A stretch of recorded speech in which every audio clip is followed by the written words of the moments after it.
নমস্কার, আমি ডক্টর অঞ্জক ভট্টাচার্য। আমি একজন সিনিয়র কনসালটেন্ট ডেভেলপমেন্টাল পিডিয়াট্রিশিয়ান, অর্থাৎ শিশু বিকাশ বিশেষজ্ঞ, চাইল্ড ডেভেলপমেন্ট সেন্টার, শিশু বিকাশ কেন্দ্র, Apollo multi speciality hospital Kolkata, এবং আমি ডিরেক্টর নবজাতক চাইল্ড ডেভেলপমেন্ট সেন্টারে। চাইল্ড ডেভেলপমেন্ট সেন্টারে আমরা বাচ্চাদের দেখি যাদের বলা হয় স্পেশাল নিডস। স্পেশাল নিডস মানে হচ্ছে বিশেষ চাহিদা সম্পন্ন শিশু। কারা তারা? Autism, ADHD, learning disability, global developmental delay, down syndrome, rare diseases, এই ধরনের শিশুরা।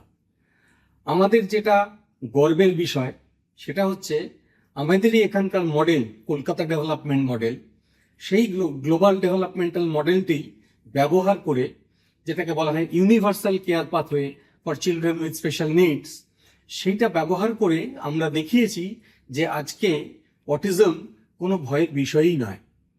অটিজম নিয়ে বাবা মা যদি আর্লি ইন্টারভেনশন এবং আর্লি এক্সপার্ট ইন্টারভেনশন এইটা করতে পারেন, তাহলে শিশুটি একটি স্বাভাবিক জীবনে অচিরাত ফিরে যেতে পারে।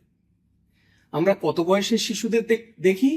আমরা জন্ম থেকে শুরু করে 18 বছর বয়সের শিশুদের অবধি দেখি, এবং তারা প্রত্যেকেই ভালোভাবে কলকাতা ডেভেলপমেন্ট মডেল ব্যবহার করলে তারা স্বাভাবিক জীবনে ফিরে যান, এবং সেইটাই আমাদের গর্বের বিষয়।